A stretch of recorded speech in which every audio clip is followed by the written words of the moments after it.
Hola, el objetivo de este vídeo es explicar cómo se realiza el análisis de los datos experimentales por un científico y cómo, a partir de ellos, llegan a extraerse las leyes científicas. Para analizar los datos obtenidos en un experimento se recurre siempre a representaciones gráficas. Lo primero que tenemos que hacer es ordenar los datos de un experimento en forma de tabla de valores, es decir, en forma de pares. Normalmente, la primera columna corresponde a los valores que se da a la abscisa, a la X, y la segunda a la Y. Evidentemente, la X y la Y en matemáticas van a representar en física magnitudes distintas. En el eje de abscisas, que es el eje horizontal, el eje X en matemáticas, se representa la variable independiente, es decir, la que modificamos nosotros a voluntad. Por ejemplo, en física suele ser el tiempo. En el eje de ordenadas, el eje vertical, el eje Y en matemáticas, se representa la variable dependiente, es decir, aquella que vamos midiendo en cada valor de la variable independiente. A partir de la gráfica obtenida, vamos a establecer la relación entre las dos magnitudes físicas, o entre las variables. La relación puede ser muy diversa, aunque las más comunes que vamos a ver este curso son la proporcionalidad directa, una magnitud M2 que tenemos aquí, esta sería nuestra variable dependiente y M1 la variable independiente. Y si nosotros los representamos, vemos que obtenemos una línea recta que parte del origen. Esto significa que las magnitudes, la magnitud M2 es directamente proporcional a la magnitud M1. Y esto se escribiría matemáticamente así. Es decir, M2 es igual a una constante por M1. Es decir, a medida que aumenta M1, también aumenta de forma proporcional M2. Por eso se dice que esto es una relación de proporcionalidad directa. Ocurrir también que la magnitud M2 vaya disminuyendo a medida que aumenta M1. Es decir, si yo voy aumentando M1, M2 va disminuyendo. Esto es lo que se denomina una proporcionalidad inversa. Y decimos que la magnitud M2 es inversamente proporcional a la magnitud M1. Es decir, que yo puedo expresar esto diciendo que M2 va a ser igual a una constante por el inverso de M1. O dicho de otra manera, que el producto de M1 por M2 va a ser igual a una constante. Esta sería nuestra expresión matemática, esto es un igual, para el caso de magnitudes inversamente proporcionales. Y diremos que M2 es inversamente proporcional a M1. También puede haber una relación cuadrática directa. Significa que a medida que M1 aumenta, M2 también aumenta, pero no lo hace linealmente. Lo hace en forma de curva que corresponde a una parábola. Entonces, la relación se podría expresar matemáticamente así, es decir, M2 es igual a M1 al cuadrado multiplicada por una constante. Tenemos una relación cuadrática directa. ¿De acuerdo? Y por último, la siguiente es la relación lineal. Es parecida a la relación de proporcionalidad directa, pero no pasa por el origen, sino por otro punto. Esto es una función como sería lineal y esto es una función de las que llamamos afines, que no cortan en el origen. La ecuación matemática sería esta, es decir, M2 es igual a K1 más K2, estos son constantes, por M1. Obviamente, si M1 aumenta, también lo hace M2. La función es creciente, como lo vemos, crece de izquierda a derecha, ¿verdad? Pero no pasa por el origen de coordenadas. Obviamente, dependiendo del valor de K sub 1, pues la recta se posicionará en un lugar o en otro. Estas ecuaciones indican relaciones entre las magnitudes que intervienen en el fenómeno. Esa relación puede ser de proporcionalidad directa, puede ser de proporcionalidad inversa, puede ser cuadrática directa o una relación lineal. Y en base a esa relación, es decir, en base a la gráfica que obtenga, yo voy a saber ya qué ecuación voy a escoger. Es decir, si fuera una relación de proporcionalidad directa sería esta, si fuera una relación de proporcionalidad inversa esta, estoy poniendo bien los iguales, una relación cuadrática directa y esto es una relación lineal. Pues bien, estas ecuaciones son ecuaciones físicas y son el modo matemático de expresar las leyes físicas. Estas ecuaciones no son simples fórmulas, sino que expresan una relación entre magnitudes físicas. Por lo tanto, las ecuaciones físicas, y de ahí las leyes físicas, se extraen de las representaciones gráficas, ya que cada una de ellas lleva asociada una expresión, una ecuación matemática determinada. Bien, vamos a ver dos ejemplos. El primero me dice, ¿qué ley física se puede extraer de la siguiente representación gráfica? Exprésala en lenguaje verbal y matemático. La representación es una representación donde la variable independiente es el tiempo en horas, lo voy a escribir aquí, y la variable dependiente es la velocidad en kilómetros por hora. Vamos a pasar esto entonces a una tabla. Primero vamos a poner los valores de x, que serían los valores del tiempo, y a cada valor del tiempo le vamos a poner su correspondiente valor de velocidad. Vamos a empezar por aquí. Para un tiempo de 1 hora, la velocidad es de 100 kilómetros por hora. Y lo escribo. Para 1 hora, 100. Seguimos.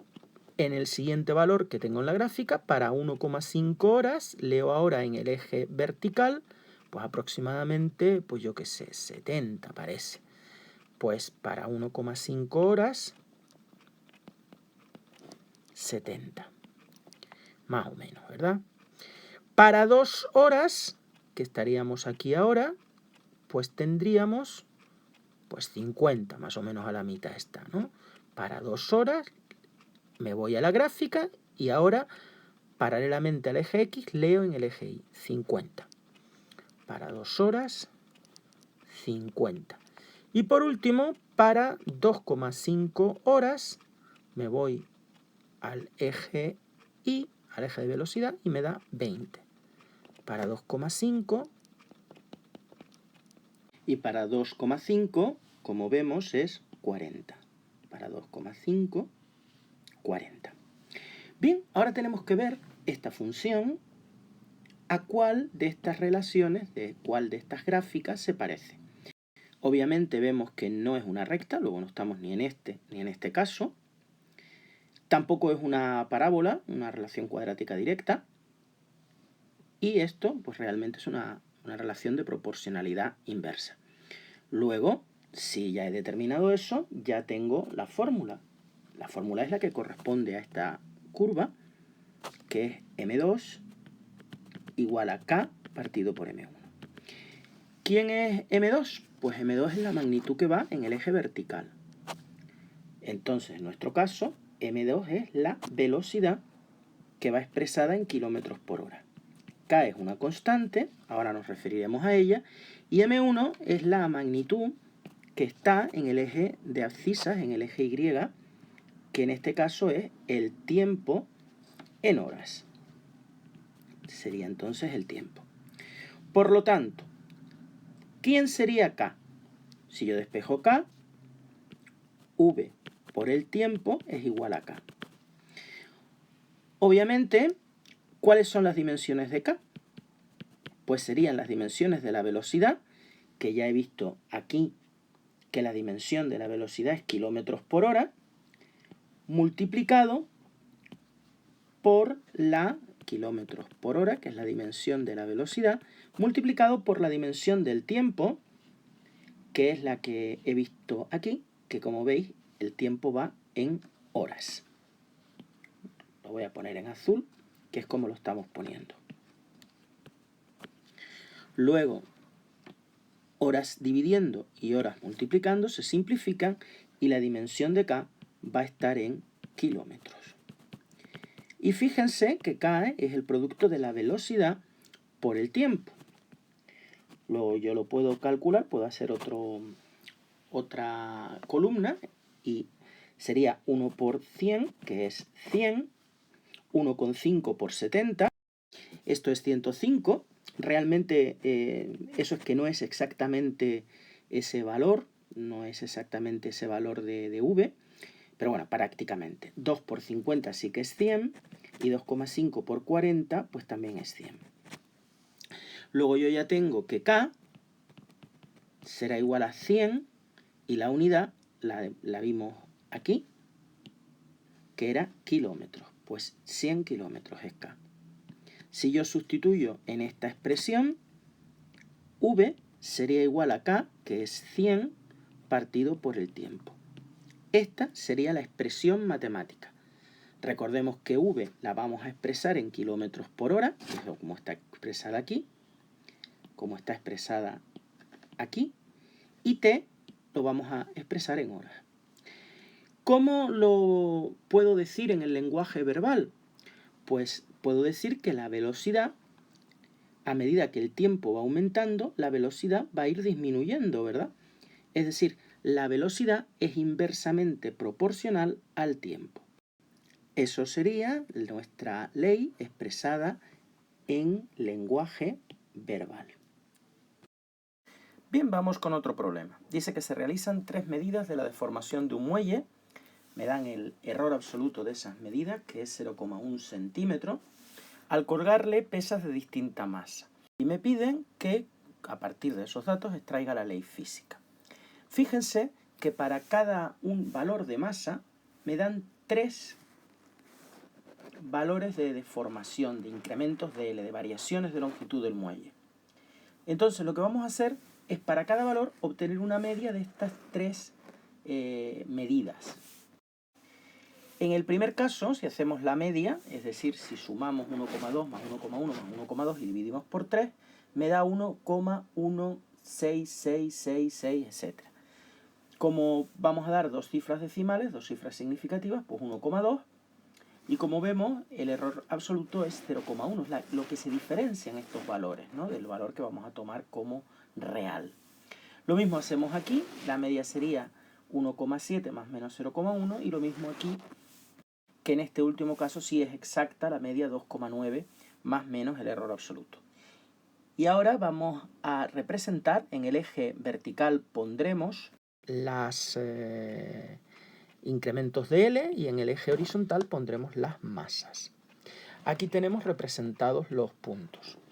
Obviamente, si nosotros los unimos, la representación, esto es una recta, ¿verdad? No sé si lo veis, que pasa por el origen.